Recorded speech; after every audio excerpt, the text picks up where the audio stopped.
the OK Drama Podcast. We're two friends recap and break down K-dramas with one episode at a time. We're back! Yay! With more episode with more romance as a bonus book. I am really liking this drama so far, and I loved episode 7 and 8. It was a real good mixture of, like, heartfelt moments and character development. Yes. Drama. Fun moments. Love that Gangnam Leopard. More love rectangles, rumbi, trapezoid, whatever. Quadrilateral. Anyway, let's get into it. Yeah, episode 7. The title is Tell Him I'm Waiting Here. And the synopsis says from Netflix, peeved to hear Donnie accepting Sojun's sudden offer to go out, Yoonho texts her while she's at a bookstore on her date, but her evening hits a snag. Womp womp. Womp. Yeah, it looks like a really specific scene that the synopsis goes over. Yeah. There's a bit more to this episode than just that, but I guess it's a big deal to Yoonho that she's going on a date. Yeah, I saw a really interesting tweet, which I kind of agreed with, that, like, Donnie is really the main character of this drama, and Yoonho is almost just, like, her side. Yeah. Kick, I guess. Her romantic sidekick. Her partner in crime. Yeah. But I agree with that. Because usually it's kind of split between two people, but, like, she is, like, it. Pretty much. Everything's kind of revolving around her and getting this job and lying about things. Yeah, but you do see things through his perspective also, which is interesting. But yeah, like, we're really more invested in Donnie's story. We also don't really see things from her perspective that much. Like, I mean, like, we see it, like, live, but we don't see, like, what she's thinking. Yeah. Like, the way you do with Yoonho. Yeah. It's interesting. Or we'll get to it later where, like, his other half, his brain is, like, telling him to do or not do things. I called him his cool guy in the notes. That's how he should always look. But we'll get there. Yes. So, episode 7 starts where the other episode left off, where all 4 of them are kind of looking at each other. Mm-hmm. Or not all 4 of them, but, like, it's, like, cutting to different faces and expressions. And then Donnie says that she'll go out with him, but Yoonho gives her extra work to do, like, last minute. Like, I need you to edit this in red. Petty. Yeah. And Hating is like, I'll do it. It's fine. Didn't somebody call you? And she's about to give it to her, and Yoonho's like, you. And just doesn't even, like, really look at her either. Like, it's an intense, kind of fucked up moment. Yeah, and, like, Hating is like, what the hell, dude? Mm-hmm. It's very interesting. Because, of course, like, I sometimes forget this, but the coworkers don't realize that, like, her and Yoonho are, like, besties, let alone, like, that they live together. Yeah, they know, to them, they're just coworkers that just met, like, a few months ago. Like, everybody else just met her. Yeah. It's so interesting. And I wonder how everyone's going to feel when it eventually does come out that they do know each other and have a long history. Yeah. Because that has to come out at some point. Mm-hmm. At the same time, Miss So is trying to get people to go clubbing with her again, just like previously. Her ex-husband asks her to go out to dinner with him, and she kind of just ignores him. Mm-hmm. Typical. And then Ji-yool and Park-hoon are still fake dating, so she can be independent from her mom. But she also uses it as an excuse to go out with her friends instead of hanging out with him. So he goes home, and that's about it with those two, at this point at least. Yeah, so I like super their cute. friendship. Yeah. And we can kind of tell that Park-hoon kind of has feelings maybe for Ji-yool. Like, at the very least, he thinks that she's cute. Uh-huh. And he kind of, like, takes care of her at work a little bit. But also probably kind of like, this bitch. Yeah. Because she's just like, my mom thinks I'm in love with you. She's not going to mess with me, but I'm going to go hang out with these people. Bye. Thanks, bye. So, after everyone kind of goes home and Donnie finishes her petty tasks from Yoonho, Yoonho asks if she's meeting Sojun, and she says yes, to go out to eat. Or she tells him, like, go out to eat since there's no food at home. Mm-hmm. And then I was wondering, do you think she said that because she was like, I might be bringing him home? Or just, like, kind of as a caring figure, like, there's no food at home, so don't go home and expect food. Like, you should go out to eat. I'm thinking more like, don't expect food. Okay, because at first I interpreted like, hey, I might be bringing him home, but on rewatch I thought like, oh, I think she's just kind of being that like typical Donnie, oblivious. Yeah. Like, I'm kind of like your mom. Yeah. And I don't see her as the type to like bring him home. Yeah. Because this is like their first date. And she's also been like really nervous about him not knowing who she really is or her backstory and stuff. I'm sure she would like to, though. She seemed like interested, like when he said he had feelings for her or whatever, and she got really excited. Her like slow nod. Yeah, like she's totally into it. But I feel like her personality would want to just get to know him more. Yeah. So they leave, and Yoonho gives her his scarf and wraps it around her in like a pretty cute scene. But when he first walks out with the scarf on, you and I both were like, it looks like he's wearing a neck brace. Yeah. Because it's so fluffy and like so cream high colored. Up. Yeah. It's thick. It's just a huge fucking scarf. Mm-hmm. He wears it well. Just a little interesting looking. Yeah.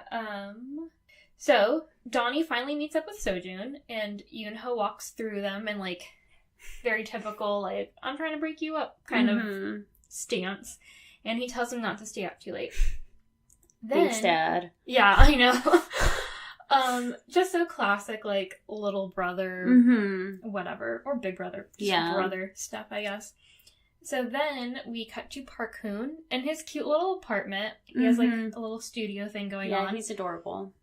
And he makes some really fantastic looking ramen. And he gets a great pic for the gram. And then Jiyo's mom and her secretary like barge into his apartment. Because they're like, we're from the leasing office or whatever. And he's like, huh? And he opens the door like a dummy.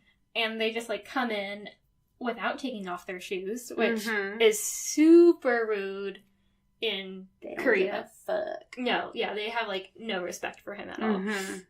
And I love how he's like, you're not taking off your shoes? Anyway. So I'm not selling. Yeah. I signed the lease. He's like, I have a few more months left. So, yeah, he's super confused. And at first he thinks, like, they're the owners of the building or something. And then he realizes who they are. And he tells them off pretty well. Like, he is not intimidated by these people at all. Yeah, which, for some reason, I'm, like, really intimidated by rich people sometimes. I don't know why. Like, I don't give a fuck that you have money. I don't know. It's just, I feel like rich people carry themselves in a way that can be a little intimidating sometimes. Yeah, I agree. I don't know. Anyway, so he's not like that, apparently. And he, like, after a while, he starts being, like, super dramatic. And he's like, I love Ji-Yul, and Ji-Yul loves me. And if you won't let us be together, we'll just run away.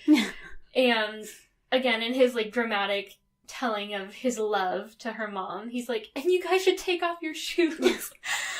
I don't know. He's really funny. Also, side note, Ji-Yul's mom looks really good. Oh, yeah. For being a mom of a grown woman. Yeah, absolutely. I'm sure she's, like, had some work done on that face. Jackie from Natch Butte, money is the best serum. Money's the best, or yeah. Money's the best lotion, something Money's like that. Money's the best skincare, or... I think it's best serum. I don't remember what she does, but basically, you got money, you're gonna fucking look good. Yeah, totally. Because you got that money. Got that muns. Yeah, well, this is a conversation for off mic about Botox, but anyway. Okay. At this point, Yoonho goes home, and he's trying to figure out what to do with himself. So, obviously, he's jealous. He's upset that she's hanging out with this dude that he really doesn't like. And then suddenly, as you call him, his inner cool guy emerges. And yeah, he does look really fucking cool. And I made a note, like, man, his hair looks so much better like that. Why doesn't he do that all the time? Like, seeing the two Yoonho side by side, the real Yoonho with his hair on his forehead is just kind of blue. Yeah, he definitely looks like a lot less mature. Kind of like a schoolboy-ish. Yeah, kind of a little bit, like, too comfortable. A little too lazy with, like, the face and hair deal. I've noticed that in quite a few K-dramas, they do that to guys as in, like, this is kind of their lazy look or casual, and then when they're going out somewhere, they have, like, their hair combed back. Like, that's the only change about them. But they suddenly look so much better. Like, in Suspicious Partner, basically, like, the main guy character was a prosecutor, and then he, like, is forced to, and he, during that time, he, like, has his hair combed back, and then he kind of has to, like, resign in disgrace, and during the time that he's working as, like, a lawyer, which in Korea, you're either a prosecutor or a lawyer, and a lawyer is always, like, a defense attorney, basically, or, like, anyway, so he's, like, super depressed, and his hair is just, like, flat, like Yoonho's, and then... That's funny. Spoiler alert for Suspicious Partner, he then, like, later in the show becomes a prosecutor again, and his hair, like, he starts combing it again, and I'm like, why couldn't you have combed your hair while you were a lawyer? It's crazy. But... a form of depression. Yes. So funny. So, yeah, his inner cool guy comes out, and he's basically like, dude, don't be lame. Don't call her. Don't text her. Like, it's going to be really embarrassing, and what are you going to say? What stupid thing are you going to come up with? And Yoonho, the real Yoonho, is really, like, whiny about it because he does want to contact her. He does want to text her and say stuff. So he ends up, like, texting her really dumb shit. Like, the rice cooker won't work. What happened to it? Where'd the tissues? Yeah, where'd the tissues go? Like, just really stupid shit that's unnecessary. We forgot to pay the electricity bill or something. You must have forgotten. Blames it on her. Like, is she paying your bill? It shows her, like, reading all these texts, kind of just like, huh, okay. Yeah, she, like, takes it a lot better than I would have. I would have been like, block. Like, yeah, stop what's texting wrong me. with you? I'm on a date. Again, it's like that little brother, big sister thing where she's just like, whatever. Sojun and Donnie are now, like, at an indie bookstore. They buy some books. They're looking around, cute little scenes. And then that's when she gets all this text about all that nonsense. Then they end up in a fancy restaurant, which Andrew was like, Olive Garden. It does look like Olive Garden. Yeah, I was like, ooh, that place looks fancy. And he's like, it's Olive Garden. Yeah, and then because I also thought, I was like, oh, that looks like a fancy restaurant. Like, it might be in a hotel or something.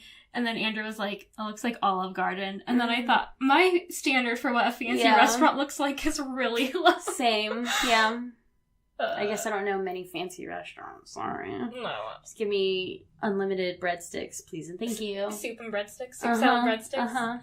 Sojun gives Donnie a book, and it's the book that he bought with a little note, and it says he hopes she likes the restaurant, and then he gives her the painting, which he just, like, pulls up from behind him. Which is super huge, by the way. It's so fucking It's, like, big. fucking 3 feet tall or something, right? Yeah, so he's walking around with this, like, obviously, like, she fucking knows what this is. Unless you, like, had it delivered to the restaurant and it's been hiding behind that chair. I don't know. Who knows? But he pulls it out wrapped. Like, we all know what it is. So they end up talking, just little things here and there. And then Donnie, like, they start talking about age and everything. And he's like, well, you can't be, like, that much older than me. And she's like, well, I need to tell you, like, I'm divorced. And I'm this much older than you. And I have a kid. And he claims, like, every response he has to all three of those things was involuntary. But it's, like, step one, I think, is where she says she's divorced. And he, like, drops his knife and fork on the ground. And then, like, oh, and I have a kid. And I think he starts coughing there. Like, he's, like, choking on water. Or spits out the water, I think, at that point. And then, oh, I'm this much older. He starts, like, choking. Yeah. He's, like, hiccuping. It's really embarrassing. And, oh... I wouldn't want to date him anymore. No. It's very unfortunate. But I guess, I mean, from what I've heard from you about Korean culture and everything, like, that would probably be kind of crazy. Like, yeah. a once married woman with a kid, older. Yeah, I think they kind of touch on this later. Well, I guess we can kind of get into it. But basically, it keeps cutting back and forth between her and Sojun at the restaurant, and then her and Yoonho back at their place, like, and her venting about it. But I think the times are kind of changing, like, everywhere, and so she makes a comment, like, does he know what year it is? Like, people get divorced now, stuff like that. So I think, yeah, like, traditionally speaking, you don't really get divorced, and if you are divorced, you oftentimes don't get remarried. It's, like, really hard for people to be remarried, to get remarried, especially if they have a kid. Like, I remember, in another drama, I can't remember, but basically, like, this woman has, like, a really shitty husband, and she's like, well, he took me in even though I was, like, divorced and already had a kid. So it's like, yeah, it was kind of not an ideal situation. Yeah. And there are so many dramas, they're called, like, Nuna dramas, where there's, like, a younger guy and an older woman. But yeah, it also kind of seems like, I guess how it is here, like, dudes don't really want to date older women. Yeah. So, yeah, it's kind of like a triple disaster. But she looks great, and she's fun. She does. And it's no wonder he didn't know she was that old, because she looks damn good. Yeah. Not to say that she is old, because I don't think she's old. No, and she's 8 years older than him, which is kind of a lot, but also not really. Like, he's 29 and she's 37. I mean, I feel like we're almost 29, and if one of us, like, for whatever reason started dating someone in their late 30s, we would kind of be like, what? But it's not, like, it's not disgusting crazy or anything like that. It's not like, okay. But anyway, she's kind of like, he's being an asshole. Or she doesn't call him an asshole. He calls him an asshole.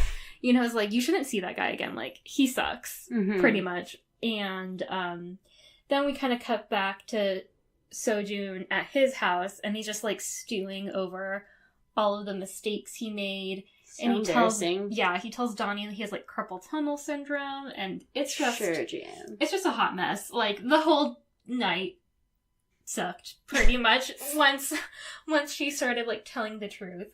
And so Yoonho's kind of, like, relishing in this moment, like, I'm like, he sucks, and I have a chance. Donnie's back to me kind of a thing. But then I think he kind of recognizes, like, oh, she's feeling pretty down right now. And since he loves her, he doesn't want her to be sad. So he asks why she told him.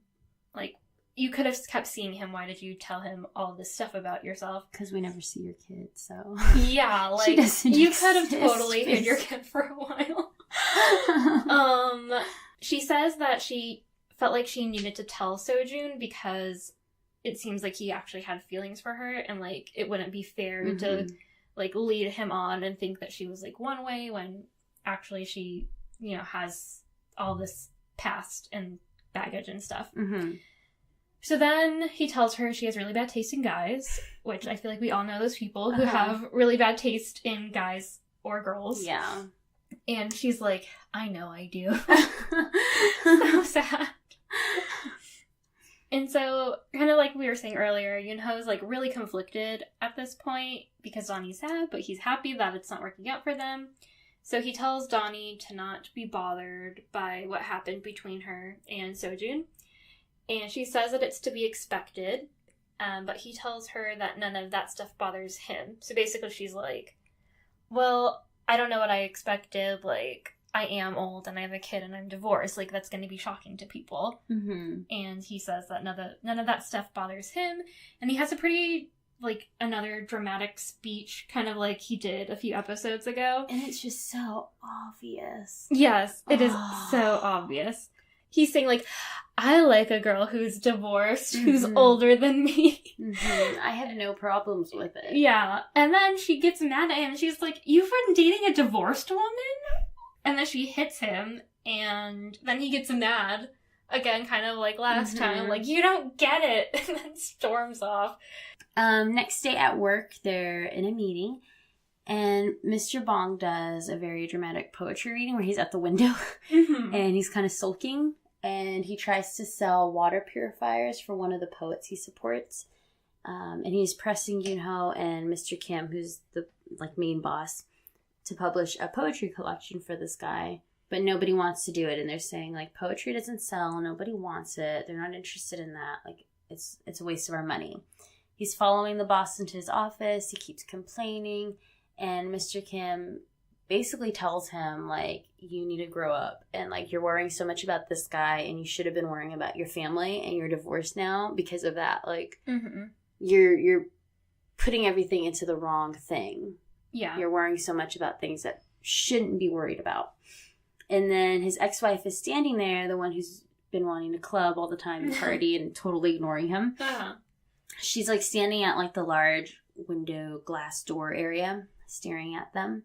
And then she goes into the boss's office to finish her report from the meeting. And then she's basically like, by the way, my ex-husband isn't a pushover and you have no right to tell him to grow up. And she didn't divorce him because he's a bad person. It was too exhausting being his wife. And then she's talking about he's a really good person. And she's really fucking going at him. So it's pretty intense. And he's kind of just taking shocked. it. Yeah. Yeah, he doesn't know what to tell her. He has nothing to tell her. And basically, like, you have no right to tell him to change. Like, you're the one who's being an asshole here. Don't fuck with my ex-husband. Yeah. Which is really interesting because she's been really cold towards him. Yeah. Wanting nothing to do with him. And I think it's interesting that she says, like, I didn't divorce him because he's a bad person. Mm-hmm. I divorced him because, like, I just couldn't be his wife anymore. And I was like, dang, that's interesting. I don't know. It's just, like, an interesting dynamic. Because usually when you see, like, divorces, it's because, like, oh, this person cheated on me. Like, with Donnie. Terrible. Or, yeah, like, this person drinks and has taken all my money. But, like, no, Mr. Bong or Ji-hong or whatever his name is, like, he seems like a pretty decent dad from, like, he's taking care of his brother's family. He has a good heart, but, I mean... something wasn't working. Yeah. Which we'll find out about later. Yeah. But I loved Mr. Kim's, like... I just really like him. Like, I love his face. Same. He's very sweet. And in that moment, like, when she leaves, he kind of just puts his head, like, down and starts crying. It's sad. Yeah. I felt really bad for Mr. Bong, too. Like, because when Mr. Kim told him, like, just grow up already, like, it kind of feels like that hit him pretty hard. Yeah. And it's like he's doing his job. He's working with writers and trying to, like, get things published. It's just apparently not what they want published. And he's really fighting for this for some reason. Yeah. Ji-yool and Park-hoon at this point are also talking about her mom and how her mom went to go visit him, and he says she can use him as long as she wants so she can find her independence, which is a really funny thing to say. And I think that's another way of him saying, like, hinting about the two of them kind of being together and maybe being an item. Like, I'm here for you. Yeah, like, I don't mind. Like, you can use me as an excuse, whatever. And she hugs him, but it's not, like, in a romantic way. Yeah, I said it's the way I hug my cats. Like, she's just like, oh, thank you. It just, like, kind of squeezes him and, like, pushes him back and looks at his face and then squeezes him again. Yeah. It's a very interesting hug. Yeah, especially because, again, he tries to hug her back. And she kind of just tells him no. She's like, no. Just shakes her head. So they have a really interesting dynamic happening at this point where their relationship is a little bit funny. It's kind of it's weird. It's one-sided, but for both people. Like, Park-hoon seems to be the only person that has, like, romantic feelings in this relationship. But, like, Ji-yool is really the only person getting something out of the relationship. Yeah. So. But maybe, I mean, we still got a lot of episodes to go. We do. We're only, like, halfway through. Maybe something will happen there. Hopefully. Maybe she'll see. So, after all that stuff, Donnie has another idea for the website that impresses Miss So and Hae-rin. And so, this kind of, like, snowballs into her offering to be in charge of uploading stuff on their social media. And so, again, like, she's impressing people, like, oh, that's cool, good job, blah, blah, blah. And then Mr. Bong and Mr. Kim get into another fight in front of everyone. And it's really hard to watch, because they're like, whoa. Yeah, and I love how Ji-yool just is kind of, like, cowering, like, she's scared. Everyone looks so uncomfortable. Yeah, so basically, they have, like, TVs around the office that shows the schedules.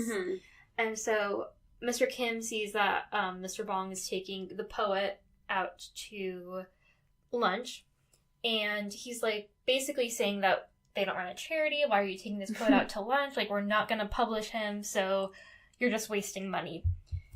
And then Mr. Bong is like, we publish books here, we publish stuff here, like, he's a good person, blah, blah, blah. And then he's like, basically, like, F you, and he throws the company card down, like, I'm not paying with the company card, I'll use my own money, and I'll treat him to a really good lunch. And so Yoonho kind of breaks up the fight. And then he kind of goes after Mr. Bong and Yoonho gives his personal credit card and is like, hey, you're right, treat him to a nice meal. I'll talk to Mr. Kim about maybe publishing some of his, like, longer works or whatever. And I like how Yoonho tries to, like, remedy these situations, like, between Hating and Jiul, stuff like that. He tries to kind of step in and help a little bit. Yeah, and Donnie talks about this a little bit later, or maybe in the next episode, but Yoonho is, like, a really interesting mix of being, like, very, like, intellectual and kind of cold, but also, like, really sweet. Kind, when necessary, So, in between all that, Donnie is, like, tidying up, and she's kind of recounting the previous night with Sojun, and is just kind of, like, doing that thing where you're kind of just, like, letting your mind wander. Yeah, and to it all goes, the bad things. Yeah, it goes back to all your worst memories. And so she's just, like, kind of getting frustrated again. And she's, like, getting even more annoyed that he hasn't even tried to contact her. And then we kind of get, like, a little jump cut to, like, him trying to figure out what to text her. And then she's just like, F it, and she just turns her phone off. And I was thinking, like, she can't turn her phone off, because then this Go is, like, gonna call her. Oh, yeah. But whatever. Maybe she has, like, a work phone, but I've only ever seen one on her, so I don't know. Who knows? But, Yoonho, at this point, has left work also, and he's grocery shopping. And I assumed at that point he's buying groceries for himself, or maybe dinner for him and Donnie. But then it cuts to Mr. Bong, who's still at the restaurant waiting for the poet, and he's been calling him saying, like, hey, I hope you remembered where we were meeting and what time. I'm here. I ordered for us already. But he can't get a hold of him. So he goes to the poet's place, and Yoonho is getting there at the same time with groceries. He bought them for the poet, which I thought was very sweet. Yeah, and definitely. Interesting, like, it's a very interesting relationship between writers and the publishers. Like, I know nothing about that world or how it works, but at least here, like, treating him to dinner and buying him groceries, that seems really interesting. Yeah, I guess maybe they know, like, his situation. Yeah. Yeah, the landlady is there, and she's saying, like, oh, yeah, you must be here for the poet. Yeah, he's 3 months late on his rent, but it's okay. I haven't been able to bother him for it. So they knock, and he doesn't answer, and she's like, should I open the door? She's like, okay. So they decide to bring in the groceries, but then they end up, like, finding him dead, and she screams really loud, and it's very uncomfortable and very sad. And I'm pretty sure we can allude to the fact that he probably committed suicide. Yeah. I don't think this man died of, like, any sort of natural causes. Yeah. And it, like, cuts to him, a meeting between him and Mr. Bong later on, where they were having lunch or something with another friend, and he's saying, like, somebody took all of my work and published it online, and I'm not making any money, and this is my work, this is what I do, it's everywhere online, what good is publishing stuff, it's everywhere now. And yeah. It's a really depressing fucking scene. Yeah, and he's basically says, like, if I could just make $1 for every poem I wrote, like, I'd be fine. Every time somebody reads something, or, like, opens it up or whatever online. He looked sad. Yeah. Ugh. But Mr. Bong calls Mr. Kim, and Mr. Kim is telling him right away, like, hey, I'm sorry about what happened earlier. Like, you can write off the meal as an expense, and we'll publish some of his prose or whatever. It's not a big deal. And Mr. Bong is cutting in through tears and basically tells him, like, we found him dead. And it's fucking sad. Got dark real quick. Yeah, it did. Yeah, and Mr. Bong keeps kind of, like, cutting in and saying, like, basically doing that survivor's guilt thing, like, I should have been there for him, I should have checked in on him earlier, all of this stuff. If I had just met him, like, a week earlier. Yeah, I should have been taking care of him, and, I mean, I've never been in that situation, thankfully, but it's just so hard to, like, I don't know. And again, we'll get to this later, but Mr. Bong is going through a very tough time in his life right now. He is. And I think that guilt of, like, not being, what Mr. Kim just said, like, you're not there for your family. You're not there for your wife. And he was trying to be there for, like, his clients or, poets. And it didn't work. So, it's really depressing. And then we get, like, this really melancholy voiceover from Yoonho describing the poet's life, about how poems always knocked at his heart, and he just wrote them down wherever he could, and he worked kind of, like, crappy jobs.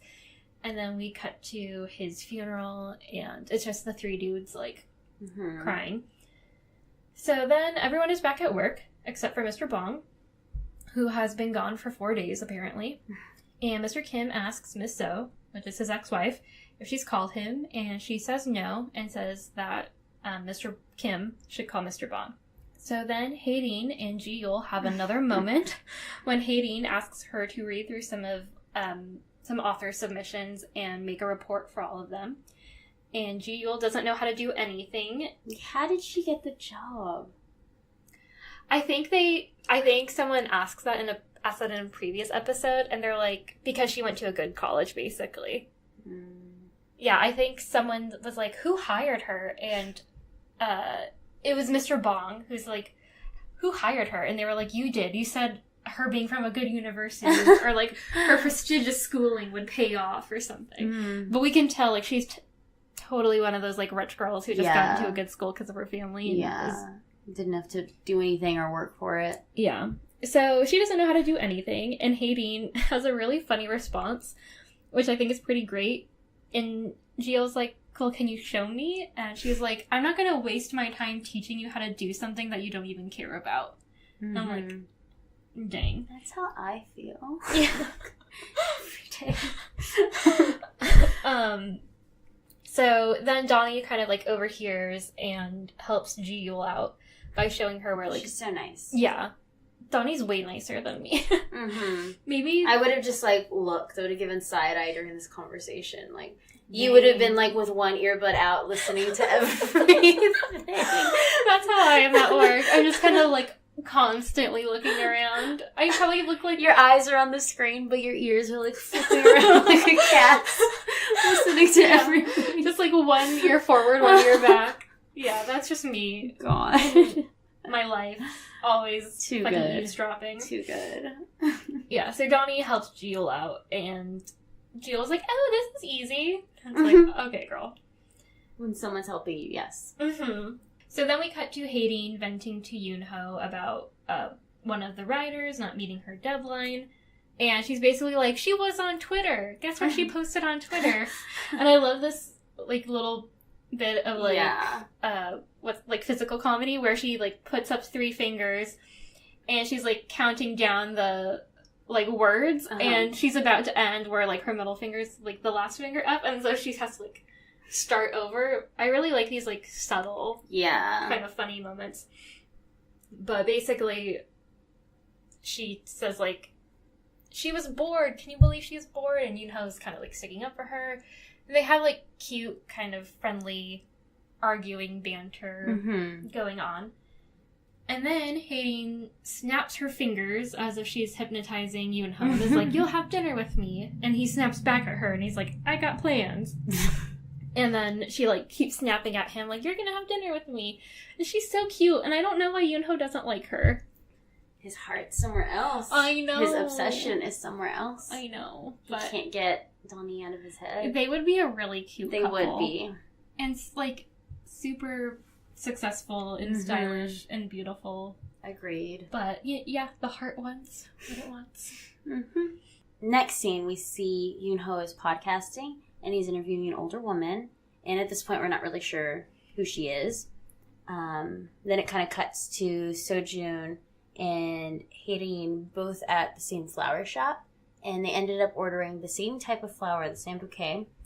Hae-rin right away recognizes who he is and what he's about. So she's like, no, you can take the flowers. Like, it's fine. I'll get the next one. And he's like, no, like, it's fine. I'll wait. And she's like, no, you'll just owe me now. He has no idea who the fuck she is. So he's like, what? Mm-hmm. I don't understand this, but she's persistent. Mm-hmm. Take the flowers. It's fine. I'll get the next ones. Then we see Yoonho treating that author he was doing the interview with to dinner. And he's giving her a gift of skincare products, which is, okay, that's nice. I'm like, this man buys Donnie makeup and skincare, and he buys this author a nice skincare He probably has a great skincare package of his own. Like, oh, yeah. He's probably got a great skincare routine. Again, money is the best serum or whatever. Yeah, I think it's serum, lotion, serum. Whatever, we'll ask her, I guess. Yeah, I'll hear it in another episode soon. So he's treating her to dinner. He gives her the gift. He orders dinner for 2, but she tells him, oh, wait, it's going to be 4 people. So it's very interesting. Like, people don't know who's coming to this dinner. And then it turns out that it's Hating, who's following Sojun, and they're kind of walking in the same area. And he's like, what are you doing? Like, why are you following me? And she keeps saying, like, do you think I'm a pervert? Why am I following you? Like, I'm just walking this way. Like, now you owe me again. I'm not a pervert. I'm walking. And then she gets in front of him. So now he's following her. It's really weird, but kind of cute. They both go to this area, and surprise, it's Yoonho, the author. They're the 2 extra guests. And she invited them, the author did, because she wants Sojun to just design her new book. Because as we all know, he is an artist. And she loves his work. She thinks he's the perfect artist for her upcoming book. And she wants them to work together. So Hating is very excited and brings up how he owes her now. And she obviously works for the company, blah, blah, blah. We all know this little tension between him and the company. Yoonho and Sojun are still kind of iffy about it, though. But the 2 women seem excited. So, and Sojun is kind of like, well, I want to work with you, but I don't know about these people. And Hating is like, don't worry about us. Like, come work with us. And Yoonho is definitely like, no, I don't know. We don't need you. We don't need you. Yeah. Find another artist. So Sojun and Yoonho end up going home together, since Sojun wants to see Donnie, even though Yoonho doesn't want her to see him. And Yoonho's giving him a really hard time. Sojun just ends up in his car anyway. Like, lock your doors, dude. He doesn't. And so Sojun just walks right in, sits down. And then we start to learn Yoonho's age, that he's 5 years younger than Donnie, which is even less. We were saying that the difference between Sojun and Donnie wasn't that big at all. So it's even less with Yoonho and her. Yeah, 5 years. And we kind of thought that, right? Because we were I kind of thought, like, well, she seems 13, and maybe he was, like, 8 or 9. So I feel, like, pretty good about us kind of nailing the age difference. Yeah. I couldn't gauge Sojun's age, though. No, I had no idea. He definitely looks like you could be 21, or you could be 35. I don't know. Yeah. So they end up getting to Yoonho's house, and Sojun gives Yoonho a gift to give to Donnie. And I don't know, like, did he take this to dinner? Or... Yeah, he was walking with the bag the whole time. Okay. It's like, where did this gift come from? So he gives the bag to Yoonho, and he's like, please give this to Donnie. Like, I'll be hanging out here. And Yoonho doesn't know if he should help him or not. And it's kind of a tough situation to be in. Like, it's fucked up to not deliver this present to this girl. Yeah. But also, like, you really like her and you don't want her to start to have feelings again for this person. So it's tough. And Alex was like, I wouldn't have given her the gift.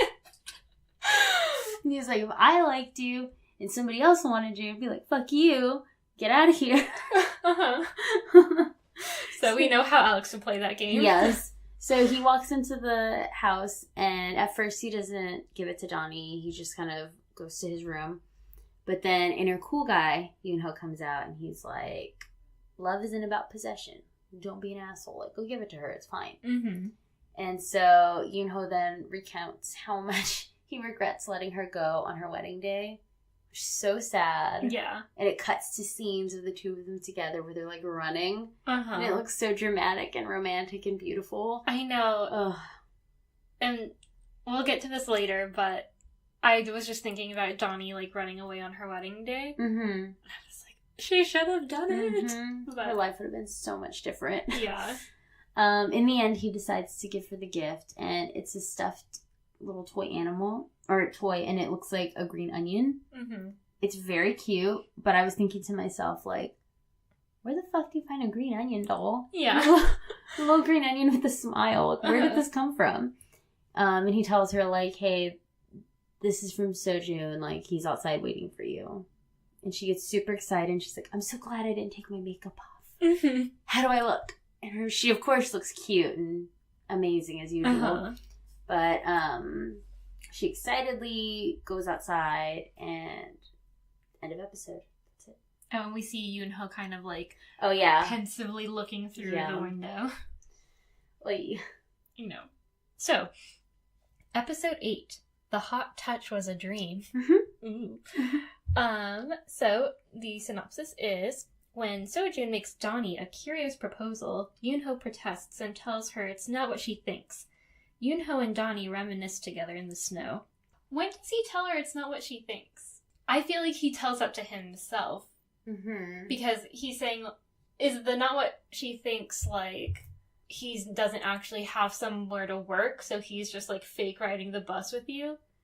That's what came to mind when I first read this. But he doesn't tell her that. I feel like the synopsis is wrong. Yeah, I think so too. I don't think he ever says that. Also, can we not talk about, I guess it's good that they didn't spoil it, but, like, the hot and heavy moment between... Yeah. I would have said, when Sojun makes Donnie a curious proposal, Yoonho protests.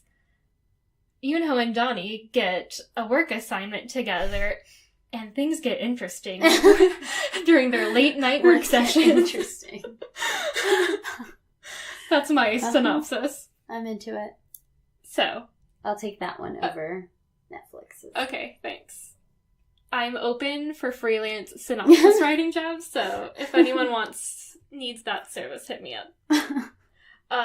Episode 8 starts again where we left off, so Donnie runs out to see Sojun with her cute little green onion, which apparently he designed himself. So that explains it. Thankfully, we watched these right after another, yes. so... It would have been bothering me all week, like, where did that green onion come And you would from? have been, like, Googling green onion dolls. Mm-hmm. I wonder if they'll have them.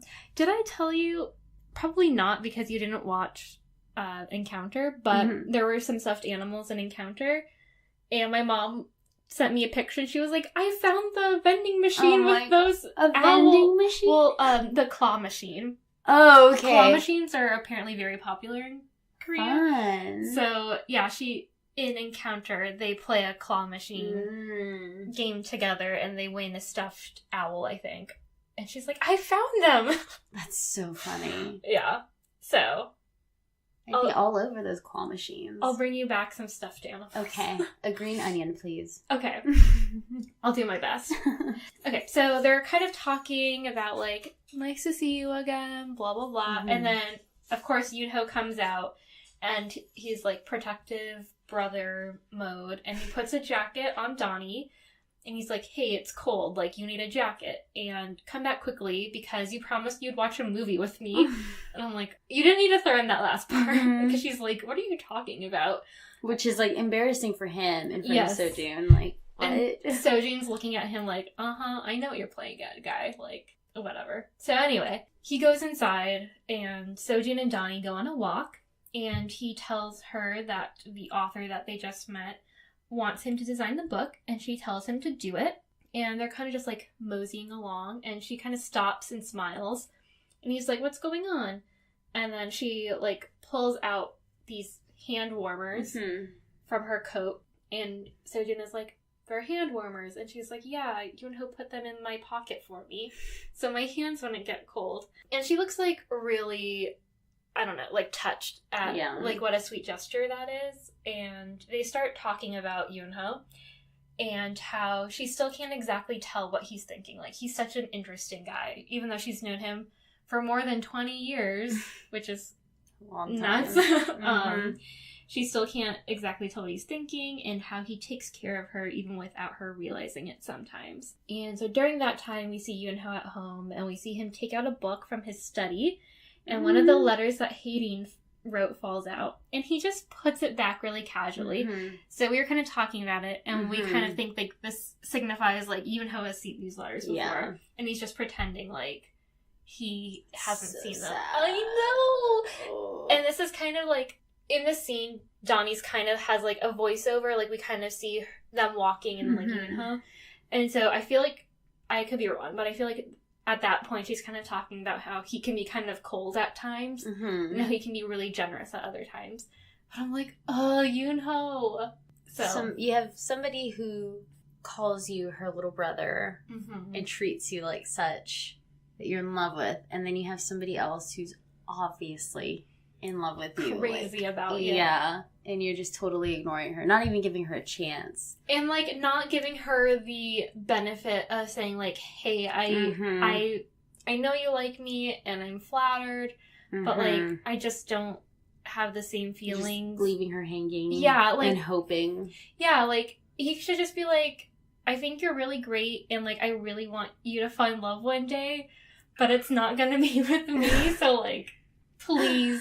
Date find other someone people. Else. Because right now she's like totally on the hook or whatever. Like he's just kind of keeping her she's hanging waiting on. for him. She's hoping that he's gonna read those letters one day. I wonder if he's doing that thing where he's kind of like, well, if stuff doesn't work out with Donnie, maybe I can. Yeah, but I'm sure the not stuff like with Donnie hasn't been that long. I feel like. I mean, I don't know what the time lapse here is, but like. Well, I don't know. Like, it kind of seems like he's loved her for forever. Right, but didn't think there was any chance, because as far as he knew, she was like happily married. Right. Until recently. That's true. So why hasn't he been? Yeah, I don't know, because he's an asshole. And y'all might be hearing some croaking. That is actually my cat, Egon Bug. He croaks sometimes. Don't mind him. Because he wants to podcast. Yeah. He has a lot of thoughts. He's been watching the episodes about Yoonho. Yeah, he knows all about it. His favorite character is Parkoon, FYI. So we cut to Haydeen at her parents' restaurant, and her mom is getting after her for pining after Yoonho, which I think is really interesting because just a couple of episodes ago, her parents were like fucking in love with him and like fawning over him. Like they would love nothing more than for him to be dating their daughter. Yeah. But she's like saying like, doesn't even like you. Like you keep calling him, bothering him, and pining over him, but nothing is happening. Basically telling her to like move on, which I thought was interesting. Yeah, maybe they were trying to help her out and be like, we love you, which I'm sure they do like him. Yeah, but it seemed to me initially though that like they were really pushing for this relationship. But then in this one, the mom's like, fucking get over it. Yeah, and maybe like if you don't like my daughter, like screw you. Like, find somebody else. Sojun then takes Donnie to another nice restaurant, and you noted, and I didn't even realize this, but that he keeps ordering for her. Yes, that bothers you. I don't know for certain if he ordered for her at the Olive Garden restaurant, but I kind of feel like he did. Like he was like, "Oh, these things are good," and they just like went with it. Again, I could be wrong. Let me know if I am. And then she's like, "Oh," or they bring out the food, and she's like, "Oh, is this all they have here?" And he's like, "No, I ordered ahead." And I don't like it when people do that. Yeah. To me, it kind of signals that he's controlling. I agree. Like, it's cute to have made a reservation somewhere, and then you can be like, "These are my favorite things." Or what do you like? Or maybe have a plan for like dessert or something. Like a really sweet dessert, but not like your fucking entree. And your drinks. Like, let me goddamn pick my entree, motherfucker. Like, yes. You don't know what I want. Especially because this is their second date after a terrible first date. And I like how, like, leading up to the restaurant, he's like, yeah, they have everything you could want here. Like, they serve tea and coffee, but also liquor. I'm going to order you this. Yeah, and he's like, but I remember last time you really liked warm sake, so that's what I ordered you. Maybe okay. She was feeling tea tonight. I know, dude. Yeah, that's a little bit weird. Yeah. And I've seen people order for their partners like that. And it's like, okay, I guess. Yeah, and like even, I don't know, because yeah, it's one thing if it's like, hey, this is really good, you should get this. Like, that's one thing. But she has like no say, and he's just kind of like, as if she doesn't exist there. Mm-hmm. I don't know, I don't like that. I agree. Also, he reserved the restaurant for a couple of days so he could keep trying with Donnie in case she told him no the first time or wasn't answering him. Mm-hmm. And you don't really like this guy for Donnie. No. He's just... And I honestly kind of agree because I feel like although they seem to have a bit of chemistry, Donnie doesn't come across as the type of girl who's interested in a guy like doing everything for her. Yeah. You know, like the ordering and then kind of like deciding like, well, I'm going to keep asking her until she says yes to go to this restaurant with me. Like, I feel like that stuff is kind of like immature. Mm-hmm. And Donnie's like a grown-ass woman. Mm-hmm. Like she doesn't need to be playing these games of, yeah, I'm going to reserve all this stuff. And I mean, they're kind of like nice gestures, I guess. But to me, it's like this guy seems immature and like he has a skewed idea of what, like, I guess we're not, like, trying to be in a relationship now or anything, but, like, in a relationship, you need to respect the other person. And to me, respect is, like, respecting what your partner wants to eat and their time and space and stuff. So, I don't know. Maybe I'm reading too much into it. But I mean, we still don't know a lot about him. Things can turn very quickly. This is true. I don't know. This is true. I've only seen one K-drama. I don't know. 1.5 technically now. So he tells her that they should try maybe casually seeing each other / dating for about 3 months. Which is, okay, that's a number. Yeah. I don't know what that means either, like just casually seeing each other. And Donnie tells Yoonho about it at home. And naturally, it's a want moment for Yoonho. Mm-hmm. And he asks what she said. And then it cuts back to the restaurant. And Sojun tells Donnie that they should ride the bus to work together in the morning to get to know each other. And then see each other after work, too. And Donnie's like a little schoolgirl at this point. Very happy, very excited. Yoonho, on the other hand, is grumpy. And says she'll be a grandma soon. So she should date every chance she gets. Which is really fucked up. They have funny. Some really solid burns for each other. They're so salty. Uh-huh. It's great.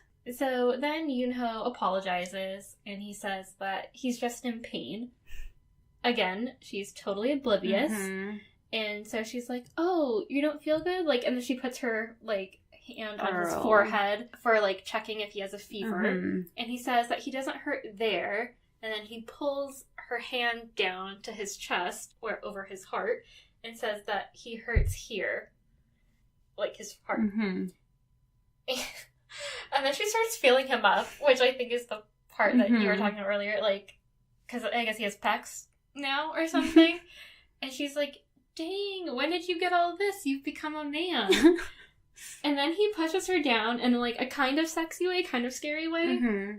I don't know. Again, it's like, this would be creepy if he wasn't so cute.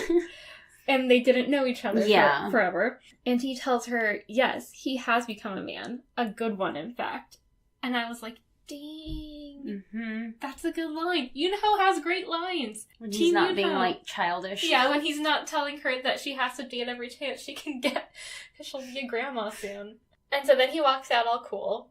And doesn't say anything else. Yes. He leaves on a great line. Mm-hmm.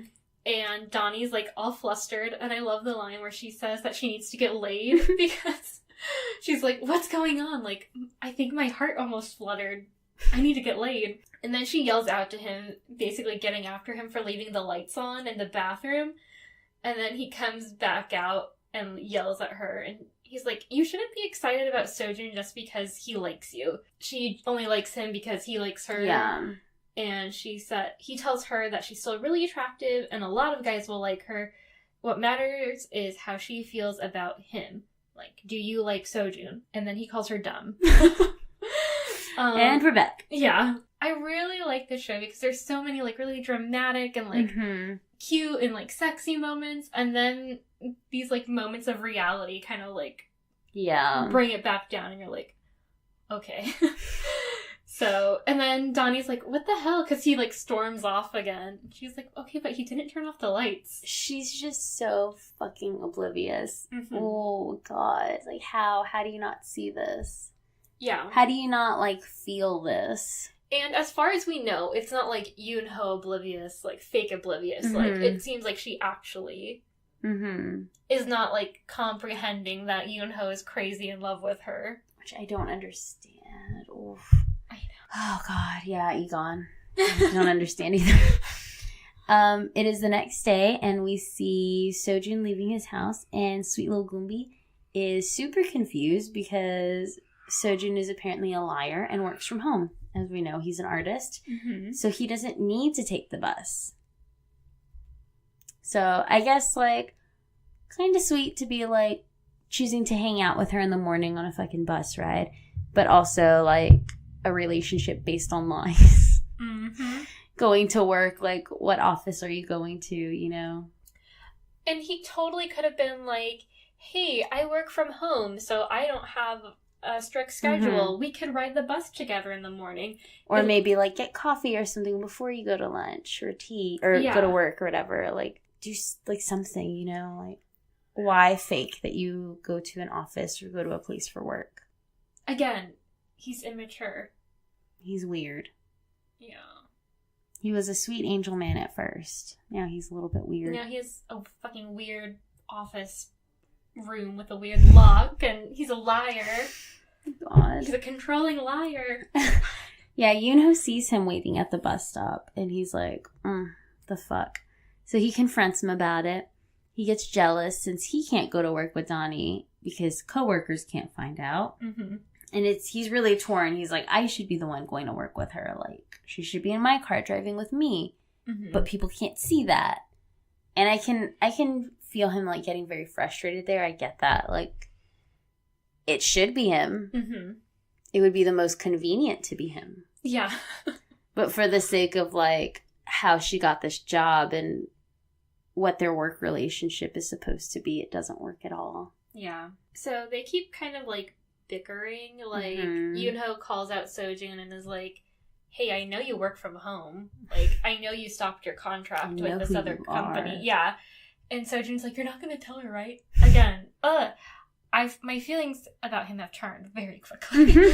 And they might turn very quickly again. So yeah, who knows? But Yoon-ho's like, no, I'm not going to call you out to Donnie because then it's just going to make me look dumb and petty. So whatever, like, your secret's safe with me. But again, they're being, like, really short with each other.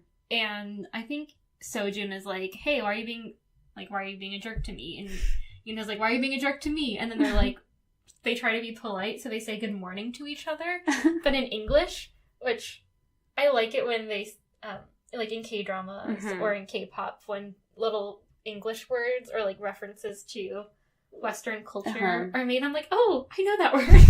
Wait, what? Good morning. English? Where? So Yoon-ho takes off, or he doesn't take off, he just goes back into his car. And, like, as he's getting into his car, he sees Donnie is running up to him. And he's like, why is she running? Like, he's just so salty. Yeah. So then Sojun and Donnie are riding the bus together, and they're listening to music together, and, you know, it seems like a pretty cute bus date, I guess.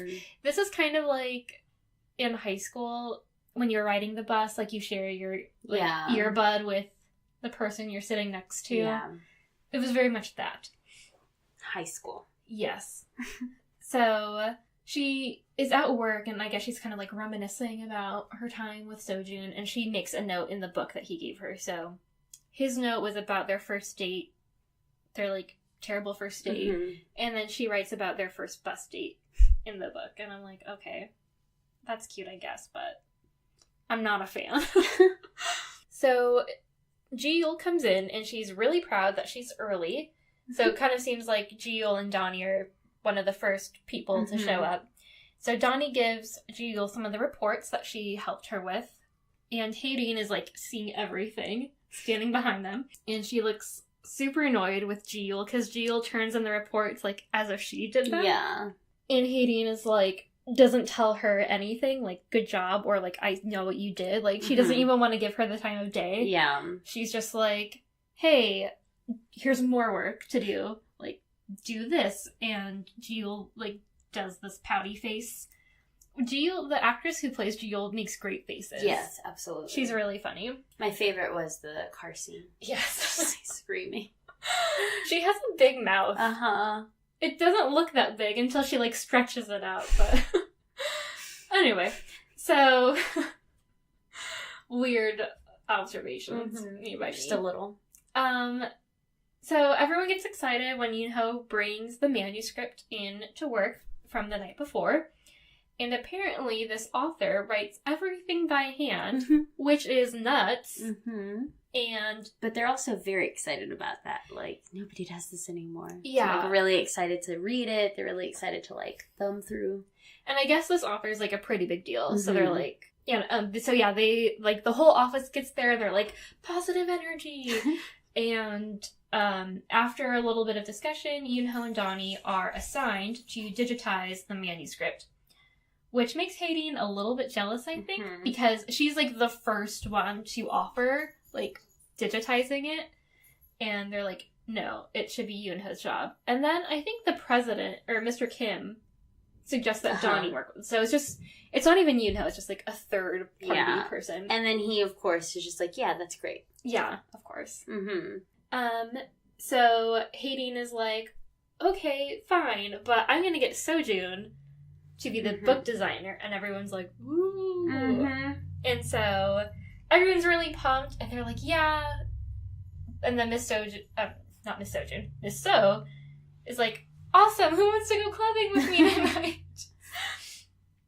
And then Miss Go awkwardly raises her hand, and everyone's like, what are you doing? And then there's, like, this funny thing about her, like, patting her underarm and releasing toxins and stuff.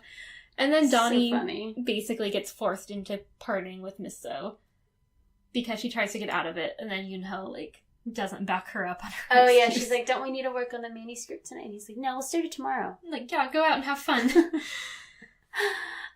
We then cut to Sojun's place, and we finally get to see inside of his locked door. And it's really fucking weird. It's basically just a room based off of conspiracy theories on that author, who is Yoonho's father, as we learned recently.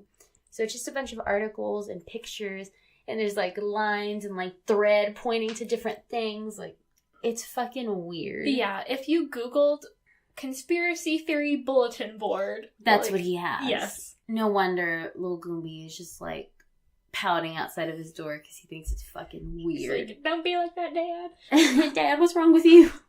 I don't know why this little Korean dog is like, Dad, stop doing that, Dad. She'd be like, Appa, get out of there. Not some weird little country pup. Oh my god. Yeah, they don't, nothing is discussed during this moment. It's just him walking into that room. And it's fucking weird. I think he's just, like, looking, right? Well, it kind of seems like it's also maybe an office. I don't know, because he has, upon rewatch, I noticed he has a desk. And he has other, like, That's books. Probably where he's, like, marking things, though. Yeah, I'm sure. And then the books are probably all that office. Yeah, definitely the books that they panned across were all the Yoonho's dad's books. So I can't tell if it was just, like, a secret office or if it's just, like, his conspiracy theory room, or... Because we also see he has a separate, like, designy workspace. So... Like, why does that door have a lock? Why do you have so many fucking rooms when you live alone? I don't know. He's weird. I don't know. He's losing points, like, by the scene. Right. Yeah. So Haydeen is very proud, but she asks Yoonho about him working at home with Donnie, and she's like, are you able to, like, do that? I thought you said you live with a woman now, and that's why I couldn't come over. And he's like, no, it's fine. Don't worry about it. It's weird. Yeah. Like, why is it okay for Donnie, but not okay for her? Yeah. Also, I think we kind of skipped over it, but, like, Haydeen texted Sojun to ask to meet up. And that's why she's really proud. Oh, okay. Sorry. That's okay. I didn't see that in the notes. So she texts him. She's very happy, but also back of her mind is this guy that I like working with somebody else. Yeah, and at then his house. I think in episode 6 and 7, we kind of notice that we see her notice that Yoonho is helping Donnie out with the book. And, when he hands her the book. And she was like, oh, you were trying to be cool there, huh? And stuff like that. So I feel like the sparks of jealousy are maybe starting with her. I don't want to see where that goes. I know. I love them together. Okay. Park-hoon asks Jil if she wants to go clubbing too. And then another girl walks by and says that they should go to a club called Midnight since the Gangnam Leopard will be there. And it's the third Friday of the month. This is apparently when she appears. And a lot of guys go there just to see the Gangnam Leopard. So Park-hoon and Jil are cute together. They're like, okay, whatever, let's go. Let's have fun. They get to the club and they're worried they'll see their coworkers, but the club is really exciting to them. There's people everywhere. There's loud ass fucking music. It's dark. Glow sticks. It's intense. And was it Alex or Andrew who was like, y'all should go or we should go do that? I don't remember which one. I don't think it was Alex. It was maybe Andrew saying like, are you guys going to go do that? Is that what you're going to spend your time doing? Oh, no. I think it was Alex who said, are we going to go to clubs like this when we go to Korea? You were like, nope. No. Probably not. Then it cuts to Miss So, who's given Donnie some sunglasses as they're in the waiting line to try to make her look younger or better or more appropriate for the club scene. I don't know. But it doesn't work. They walk up and the security guy is like, I can't let you guys in. Y'all don't fit. Y'all aren't good for this. Yeah. And they're like kind of fighting it. Well, Donnie is just like, let's go. But Miss So is like kind of fighting him about like, no, like we're supposed to be in here. Like we're meant to be here. Yeah. It's not working. It's not a cute look for her. No, everybody's like waiting in line behind them. They're staring. A bunch of young people. Yeah. They're just, who the fuck are these old women? And we feel bad for Miss So because she's like obviously going through some shit. Yeah. With her divorce, but yeah, it's almost like a midlife crisis at this point. So they're like pretty much done with the club thing at this point because he's not gonna let them in. And then Miss Go comes up and she looks really fucking badass. She's got a fur coat, leopard shorts, thigh-high boots, a really cool looking top. And we find out that she's the Gangnam Leopard. What? And everyone's like staring at her. It's like in slow motion. And she's like, they're with me. And they're just like, what? Like in the verge of screaming. They have, their mouths have hit the fucking floor. Their eyes have popped out of their skulls. Like, they can't believe what they're fucking seeing right now. This was such a plot twist. Yeah. To me. I was like, yeah, I wasn't expecting that. I wasn't expecting that. And then we see Park-hoon and Jil dancing, and he keeps pushing guys away from her, which is really funny. And then we see that Miss So is super pumped, and Miss Go buys him shots. Can't get over how like extra and crazy she is. Everyone's just losing their minds. And then, as Jil and Park-hoon are dancing, they see her, and they're just like screaming and like fucking shocked as hell. Miss Go gets on stage. She's dancing. She looks incredible. Yes. Donnie is like a fucking nerd giving thumbs up. In her big turtleneck sweater. Yeah, like she's so out of place there. She's definitely not dressed for this fucking club at all. But all four of them, Miss So, Donnie, Jil, Park-hoon, they're just like screaming and shocked and just like arms waving. They're like, yes, queen. She's just up on stage going nuts. It's so crazy. And suddenly, like, she looks like a completely different person. Yeah. From what we're used to seeing in The Office or that one scene of her at her house. Yeah. It's pretty fucking crazy. And I want to know more about this Gangnam Leopard. Yeah. Well, I guess she's kind of like a work hard, play hard kind of a girl. Yeah. I'll say. So. It's pretty intense. So Park-hoon and Jil, after like they're going crazy for the Gangnam Leopard, they're like, oh, we should probably go because we don't want them like to know that we're here and like that awkward, I don't want to run into my coworkers on the weekend kind of a thing. Because they're cool young kids. Yeah, they don't want to be with, like, the 30, 40-year-olds. So, as they're leaving, Jill sees her mom's secretary kind of spying on them. And so they leave with their arms around each other to fool the secretary. And it does the trick. And he's like, I think they might actually like each other. And Park-hoon makes a comment like, maybe we should kiss. And she's like, you're crazy. And they kind of go on their way. I also like how the secretary says something like, this one's kind of good looking.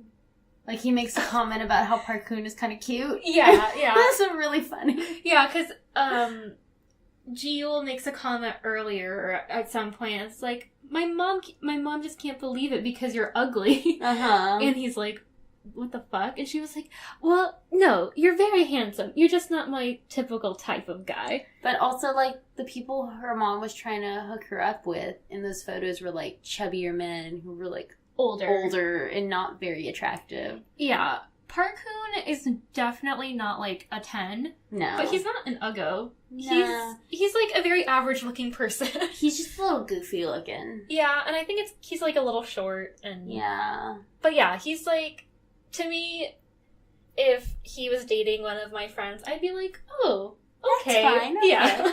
Like... You're not a troll. Exactly. You seem like a great guy. So then we cut to the dudes, and we see Yoonho and Mr. Kim go to see Mr. Bong at his, like, fishing campsite thing, and he's really depressed. So, as we said earlier, he hasn't been to work in, like, a week, and, you know, we're just kind of checking in on him at this point. And apparently Yoonho was forced to go there, and he's wearing earmuffs, which are really cute. You don't see a lot of dudes wearing earmuffs. No, you don't. But he pulls them off. Take care of those ears. Yeah. Keep them warm. So then the ladies leave the club, and they decide to go back to Miss Go's trash apartment mansion thing. And I love how, like, Donnie is really tired, and she's like, I'm gonna go home. And they give her the stink eye, and she's like, just kidding. Ha ha ha. And she, like, does the Running Man to, like, pump herself up. And Alex is like, that's how you are when you're tired, but you don't want to stop partying. Which I can confirm that yes, I think I've actually done the Running Man to try to pump myself up. Oh my god. So, yeah, so they get to, like, Miss Go's place, and they're all really drunk, and they kind of start teasing each other about, you know, just their lives, and how they're finally talking to each other outside of work, and how, like, Donnie kind of tells Miss Go that, like, she's really fun, but at work she's kind of a bitch, and, like, stuff like that. So they're drinking more, and then Miss Go asks why Miss So got a divorce, which is really fucking sad. And Donnie's like, you can't ask her that now. But also, yeah, I kind of want to know. Yeah, but also, please spill. And so, basically, she just says that she felt like her husband was never on her side or stood up for her. And she felt, like, alone. Which must be a terrible feeling. Yeah. It's a sad flashback. Yeah. And then we cut back to the guys. So we're kind of, like, continuously cutting back and forth between the dudes and the ladies, and kind of getting both Miss So's perspective and her ex's, Mr. Bong's perspective. And basically, we see, like, the straw that broke the camel's back was they went shopping, and this scene also gives us some perspective on the fact that, like, Miss So wasn't upset that he was taking care of her, his brother's family or whatever. Like, she was actively, you know, trying to help them also. But she went into a shoe store, and, like, the shoe salesman was a real big dick. Like, I don't know unnecessary. Yeah, like, I don't know how you expect to sell shoes to people, like, if you won't... With that fucking attitude. Yeah, if you won't let them try them on and, like, pick them up and stuff. Ridiculous. Anyway. So, he's a dick to Miss So, and Mr. Bong doesn't do anything. Like, in fact, he's like, we should just go, like, I'm sorry. Like, he apologizes on behalf of her instead of, like, sticking up for her. Yeah. And she basically is like, no, like, fuck you, whatever. So they leave, and then she starts yelling at Mr. Bong and basically is like, you need to be on my side. Like, you should have told him whatever. And, like, of course I want to buy shoes, but this, and this. And it's really hard to watch because she is hardcore screaming People at are, like, him. walking by and staring. In public. And Mr. Bong, like, makes a comment about, like, how it was hard because, like, people were staring at them and stuff. But at this point, all of the women are crying. And then we see Mr. Bong and the dudes. And they look like they're, like, almost on the verge of tears. And he says that the next day she gave him the divorce papers. And he signed them because he feels like this incident probably isn't the only thing that he's done wrong. And it was hard, but he did it for her. So sad. Yeah. It was like, I don't know. The show gets very real sometimes. And I kind of feel like that reason for getting a divorce is kind of a modern reason. Like, because like we said earlier, I think a lot of times, like, especially in more conservative cultures, like, you really only get divorced if your husband is, like, beating you or cheating on you or something like that. But she was like, no, like, you weren't there for me emotionally. Which is a valid reason. Sad. But yeah, it's really sad because, I mean, I can only imagine, like, she's a career woman and she's a mom and she's taking care of his brother's family. Like, the least he could do is be like, stick up for her. I'm here for you. Yeah. Tell a stranger, like, hey, stop being fucking mean to my wife. Fuck you, let's go. Yeah. Instead of saying, like, I'm sorry, let's go. Donnie then tells the ladies about how she's also divorced, which they had no idea. And she tells them that her ex-husband cheated on her. And the women just keep crying, and Miss Go is like, who's the bitch? She turns real quick. And Donnie says she feels bad for her past self, for how much she cried and tried to cling to him, even though their marriage was over and she knew it. And she says she wishes she could have just kicked him in the nuts instead. And Miss Go is like, you can still do that. Yeah. Let's go do it. And then Donnie asks if they'll go with her, and they all agree. It's so cute. Yeah. Because through tears, she's like, will you go with me? I really enjoy seeing them together outside of work. Yeah. Everything is just, I feel like, so buttoned up. Even though they seem to have a pretty casual workspace, like, it's all business, really. Yeah. And you're not seeing them be playful or really exciting, you know, or, like, see them on a deeper level. It's like them fighting over content or who's going to do what. Yeah. There's, like, no competition outside of work, so they can be more free. Also, I think the alcohol kind of loosened everybody up. Yeah. But I also made them vulnerable. I like how Michelle was like, how could he cheat on someone so beautiful? Goodness. Miss Go then says, like, at least you guys got to experience marriage and kids. And then she walks off and brings back a large framed photo of her wedding dress with some, her in a wedding dress with some dude. And they're like, you were married. But she's like, no, like, I only got to take the photo. And they're like, he left you? He walked out? Or then, is it Donnie or Miss So who's like, did he die? No, he did not die. She left him, which was a nice little twist here. Yes, and I was kind of thinking, I wonder if this is, like, alternate reality Donnie. What she could have been, what her life could have been like. Which has its pros and cons, I think. Yeah. But she basically says that she became afraid during the wedding, like, meeting the in-laws and the thought of raising a kid. And she just decided to stay single and focus on her career. And she thought she would be happier if she lived alone with nothing to tie her down. But then she kind of gets into, like, the darker side of it. Like, everything seems really glamorous, but actually I'm alone. Like, I come home and I eat alone. I'm sad alone. When I get sick, I'm alone. When I get sick, I'm alone. Oh. When something good happens to me, it only happens to me because I'm alone. It's very sad. Like, no, I don't want kids, or ever probably. But I love having Andrew around to, like, do things with, you know? And be around and, like, make me feel better when I'm sad and stuff, or like when I feel bad. Yeah. Like I can't imagine coming home to a fucking empty house. It wouldn't be totally empty because I have like 1,000 cats, but yeah, they don't talk and they mostly just ignore me as it is. So I would pretty much be alone until they chose to lay on me. So yeah. I can't imagine being in like that situation. I don't think I'd want to be like that. Yeah. I dislike most people, but I like some company. Yeah.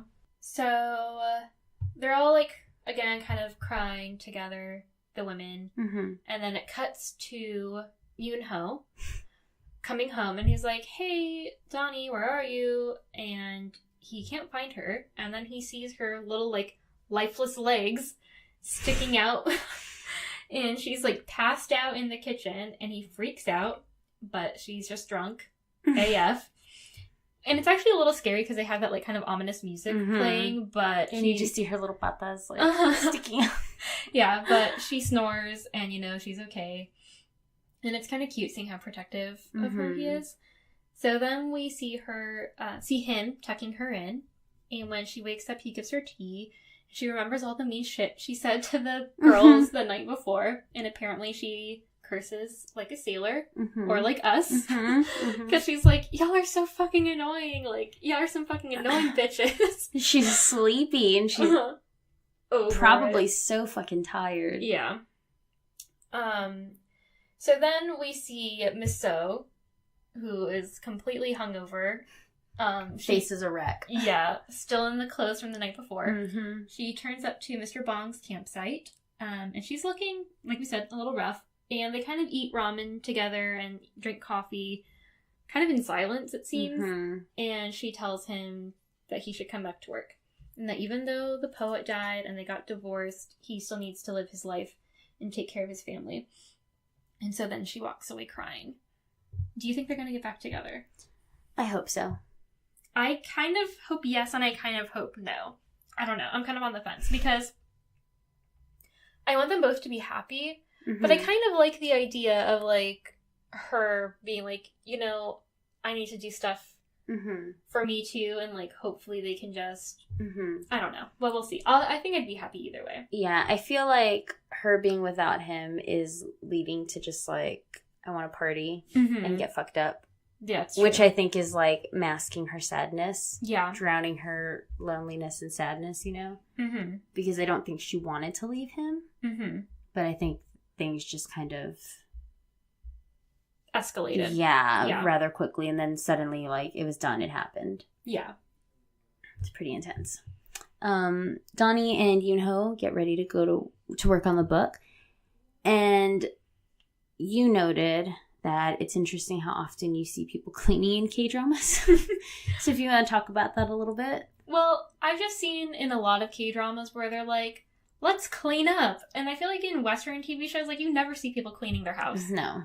But I can name several dramas where I've seen people cleaning their houses. It's just, like, really funny. Part of the show. But anyway. They're promoting cleanliness. Yeah. I'm okay with that. Which is good. I need to be more like that. Andrew's already like that, thankfully. So multiple days have passed, and they're working together on this book project. Basically, Yoon-ho is reading all the handwritten stuff, and Donnie's typing it out on the computer. And she gets sleepy and puts her head on his shoulder. Then we cut to Hae-rin and Sojun meeting up. And they definitely have some good chemistry. Still don't know how I feel about him after these last 2 episodes. Yeah. But the two of them are kind of cute and sweet. Cuts back to Yoon-ho. And he's sitting there, like, he stopped reading because he realized she put her head on his shoulder. And he kind of brushes her hair back. He runs his fingers across her face, like, very softly, almost like not even touching her face. It's very tender. Yeah, and then he leans in to kiss her. And at that point, I'm like, no, she's asleep. Don't do that. Yeah. It's a little weird. It's definitely that thing where it's like, this is problematic, but also, y'all are cute. Yeah, but still problematic. Yeah, like, don't kiss someone while they're asleep. Yeah. This is not Sleeping Beauty. Yeah, it's a little bit weird. Yeah. But then she gets a text, which makes her open her eyes, and he the text is from Sojun, Mm-hmm. and he's asking, like, hey, should I design this book after all? And, like, I'll do it if you want me to. And she's like, yes, you must do it. So he tells Haydeen he'll go ahead and work on the project, which for her it's really exciting because in her mind she's like, yes, I got him to do it. Mm-hmm. But technically she didn't. Yeah. So again, it's like Haydeen's getting like leftovers. 2 strikes already. Like everything's happening because of Donnie. Yeah. It's pretty fucked up. So then we cut back to Donnie, and, like, basically as soon as she gets the text, she's like, oh, I'm awake, and, like, I'm gonna go to the kitchen. Like, she kind of bails on Yoonho. And so, as we're cutting back to Donnie, she's doing a voiceover, and she says that she wasn't actually asleep. She just wanted to rest her eyes, so she rested her head on his shoulder, as she had always done. And she wonders if him almost kissing her was a dream. And then the kettle starts to steam, and I felt like that was, like, a little, like, hint, like, ooh, things are, like, escalating. Yeah. And so then we cut back to Haydeen and Sojun, and they're like, oh, it's snowing. This is cute. You know, whatever. Again, they're, like, 2 attractive people and a pretty scenery. And then we cut back, and Donnie and Yoonho are just taking a break from working, and they're drinking tea outside in the snow. And they have a little moment remembering how Yoonho said the moon was beautiful a few episodes ago, and how, like, when the moon was giant. And he posted on his social media a quote from a Japanese author who translated I love you to the moon is beautiful. And there's, like, a whole story behind it. But he keeps saying it to Donnie. And then he says it again. And then he says the snow is beautiful. Like, hey, I mean it in the same way when I say the snow is beautiful, kind of a thing. And he's being really nonchalant about it. And she looks a little taken aback, like, wait, what are you saying? And he like, tries to, like, brush snow off of her. And she gets, like, kind of bashful with him. And he's like, what, do you find me attractive all of a sudden? And then it cuts to her, like, kind of stammering, like, do you like me? And then she gets really nervous looking, and he smiles, and then bam, end of episode. Ah! And we were, like, screaming. Yeah. So, there's a lot going on I feel like he's been pretty, like, forward with a lot of the things he said to her. Yeah, she just wasn't listening. Yes. She wasn't paying attention, and it took feeling him almost kiss her and touching her. And then feeling his pecs earlier on. Yeah. I'm excited to see where this goes. Same. What the hell happens. Same. Fashion.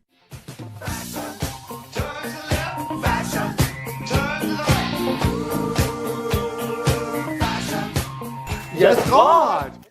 Fashion, yes. I love Gio's boots. Her white boots. I love her skirt. She's got the fringe. It's the beginning of the first episode, I think. She's a black skirt with the black fringe. Yeah. I would love to wear that, but the cats would attack me. Yeah. I would have, like, cuts all down my legs. Yes. Same. We already talked about how we like Yoonho's cool guy look. Looks great. I love Gio's boots twice. You really love them. So I'm thinking there's a separate pair of boots that I liked. I don't know. Yeah, Yoonho's cuffed jeans make a comeback. I think that's the 3rd time already. Very excited to see those, even though I don't like them. I don't think they're cute at all. But I like seeing them because they're funny. Yeah. I love Miss Go's fuchsia suit. I want that. I want her Gangnam Leopard outfit. I think she looks incredible. Yes. That whole look is killer. Yes. We talked briefly about Yoonho's earmuffs. And then he has a sweater that says Catitude on it. So funny. And at first we were like, wait, attitude? No. Catitude. No, that's Catitude. All right. Okay. I feel like I haven't seen Catitude on a shirt for grown-ups ever. Maybe? Yeah. I think I've definitely seen Catitude on, like, an Old Navy shirt for young girls, but whatever. He pulls it off. He looks great. And then my final thing was Haydeen has these really cool pearl earrings where they're kind of like pearl and gold. Apparently, according to my mom, pearls are very popular in Korea right now. So, yeah. Again, I'm so happy this show has great fashion moments. Oh, yeah. as compared to we're Descendants. Not in our... I love you moments. Yes. I love you. I love you. I will always love you.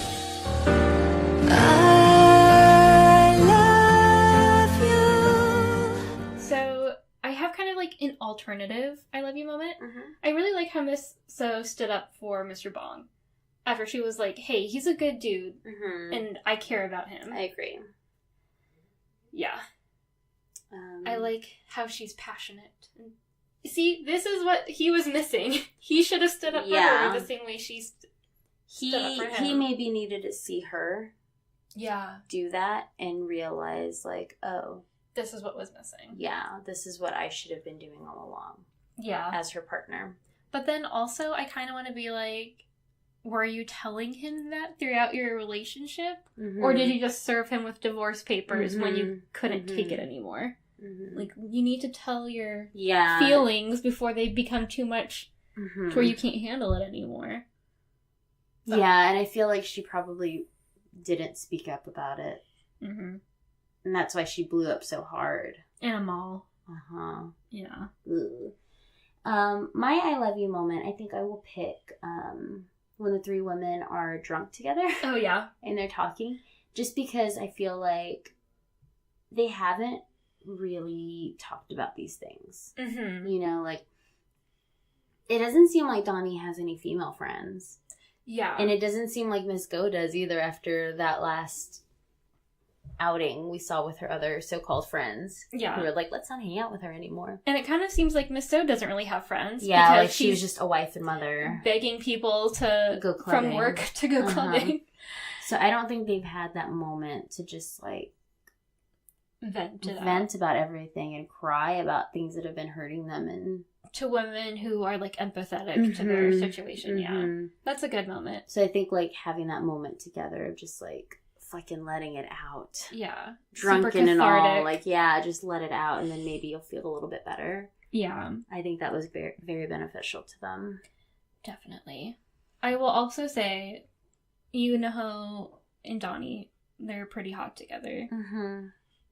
It's not quite I love you moment, but it's like, okay. Steamy moment. Yeah. Which we didn't really get on Descendants, I feel like. Descendants, I felt like everything was just, like, sweet. Yeah. Rolling in the hay was as sexy as it got. Okay, so predictions. Gosh. I'm really nervous, like we said earlier, about Donnie's,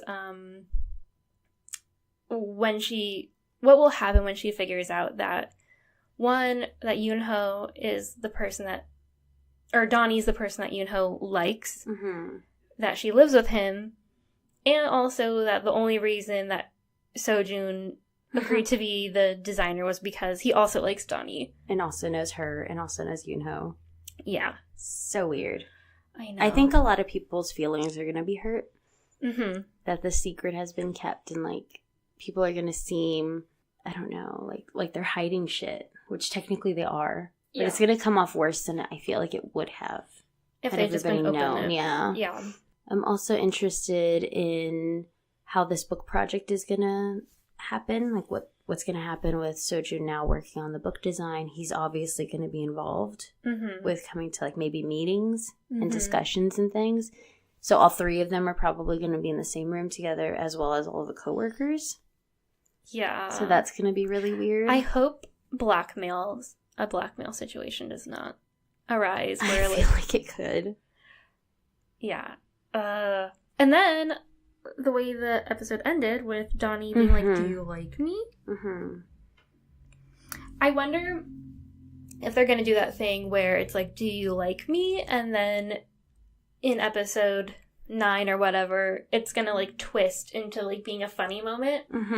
Because, spoiler alert for Touch Your Heart, they just did that in one of their episodes where a character asks, do you like me?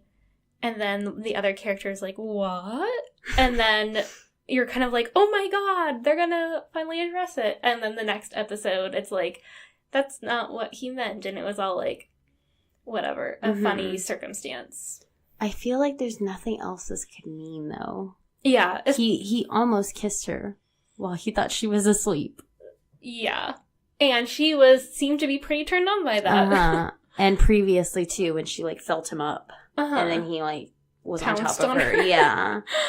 There's definitely some chemistry that she's finally fucking feeling and understanding what's happening. Yeah. And maybe it took that for her to actually realize, like, oh, yeah, Yoonho is a grown-up. And yeah, like, something physical. He's not just this kid that I threw my body in front of a moving car Yeah. for. to get out of school. She's so funny. Uh-huh. I love her. But yeah, there's a lot I want to see. I know, I just There's a want lot to I keep wanna know. watching. Gah. Yeah. All right. Well, I guess we'll hopefully find out some of these things in Yeah. the next 2 episodes. Tell us what you think. Who is your favorite couple? Who do you want to date? Are you Team Yoonho or Team Sojun? Do you want Miss So and Mr. Bong to get back together? Yeah, I'm very curious about that. Also, do you think, like, I feel like I'm just Team hating. I just want the best for hating. Mm-hmm. She means well. She's a good person. She's not a total bitch. Yeah, I want to be her friend. I want to share clothes with her. And I feel like Yoonho isn't the guy for her. Mm-mm. I don't know if Sojun is, but I just want want her to be happy. Yeah, the way Yoonho has treated his relationship with her, I don't think he's the best person for her. Yeah. As much as she likes him. Yeah, I think she could find somebody who treats her a lot better. Definitely. Well, get in touch with us on Instagram at OK Drama Podcast, Facebook at OK Drama Podcast, Twitter at OK Drama Pod. Yep. Email us, okdramapodcast@gmail.com. And we will talk to you guys next week. See ya. Bye. Bye.